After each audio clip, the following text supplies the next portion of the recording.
restoring dignity, and strengthening community life. As Africa's urban landscape expands rapidly, we must be intentional. The African city of the future is walkable, green, youth-centered, and grounded in dignity and belonging. In rural areas, modernization is enhancing livelihoods, connecting communities to markets. This integrated approach links development with climate stewardship. One expression of this is the Green Legacy Initiative.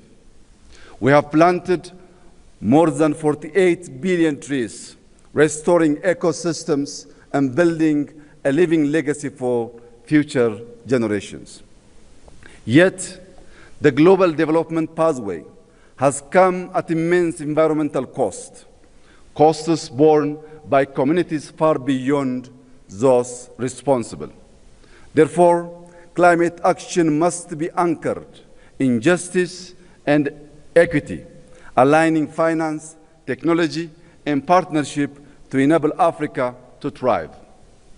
In this spirit, we hosted the second Africa Climate Summit, and we are preparing to host COP32, ensuring Africa speaks with one voice and presents solutions to the globe. This same principle of integration guides our technological transformation. Under Digital Ethiopia 2030, we're building digital public infrastructure that places citizens at the center of service delivery. By linking FIDA, our national digital ID, with payment systems and the massive data exchange, we enable secure access to services, seamless transactions, and responsible data sharing, fostering trust and driving our economy forward. In 2020, Ethiopia established Africa's first artificial intelligence institute. Building on this foundation, we are preparing to launch an AI university anchored in the Ethiopian philosophy of Madamar, synergy through purposeful collaboration. This institution will unite human values with machine intelligence, local context with global relevance, and scientific rigor with applied impact. It will ensure technology drives growth and position Africa as a global contributor in the age of intelligence. Ethiopia is also continuing to invest in connectivity. Through Ethiopian Airlines, we connect people, link markets, and move goods. To sustain this momentum, we are building Africa's largest airport, a next-generation gateway that will anchor our continent in global value chain.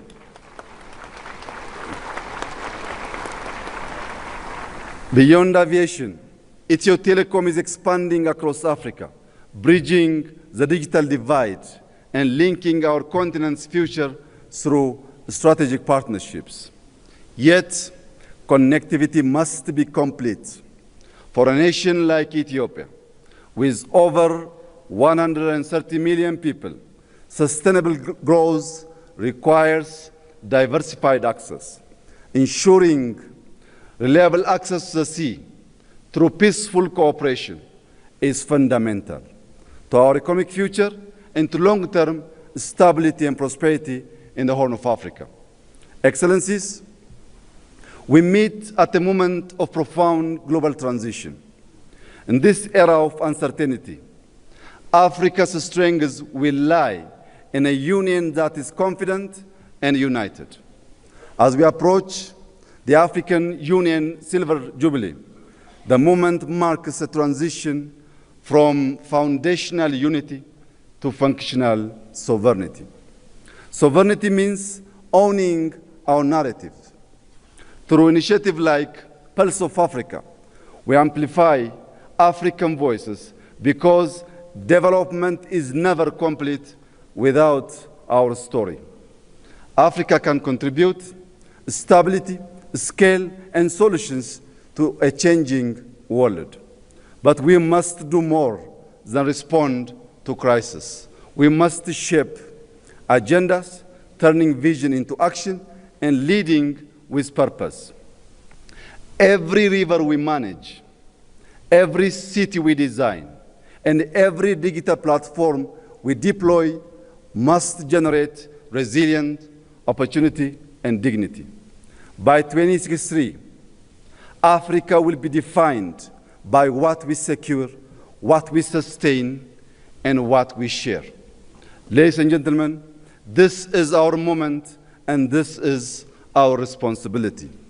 To conclude, I extend my appreciation to our outgoing chairperson, President João Lorenzo, for his leadership and service to our union.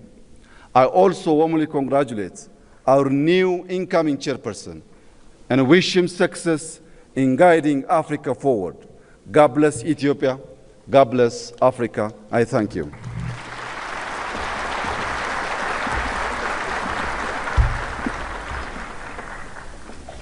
Merci beaucoup, Excellence.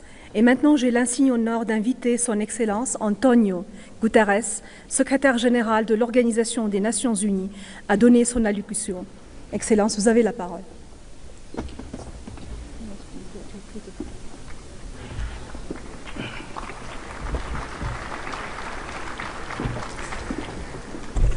Presidente João Lourenço da República de Angola e Chairperson da União Africana, distinguished heads of state and government, Chairperson Mahmoud Yusuf of the Commission of the African Union, Excellencies, ladies and gentlemen. In a world filled with division and mistrust, the African Union is a flagship for multilateralism. My gratitude runs deep. I will carry with me always the unwavering, decisive support of the African group in the UN on issue after issue, initiative after initiative, in the shared struggle for justice and equality. Your solidarity has not only strengthened our efforts, it has moved me deeply, and I will never forget it. From day one of my mandate, we forged the UN partnership with the African Union rooted in respect, constant dialogue, and unwavering solidarity. Over the last decade, our cooperation has reached new heights. Joint frameworks on peace and security, sustainable development, and human rights. Collaboration during COVID-19, important new partnerships, and the landmark adoption of Security Council Resolution 2719, creating a pathway for predictable funding for AU-led peace support operations. We have been honored to support AU priorities, from silencing the guns to the African Humanitarian Agency to the promotion of inclusive political transitions. And we have stood with Africa as you lead global demands for justice, confronting the legacy of slavery and colonialism, including your call for reparatory justice frameworks, championing the Sustainable Development Goals, driving climate ambition, and strengthening multilateralism for the 21st century through the reforms of the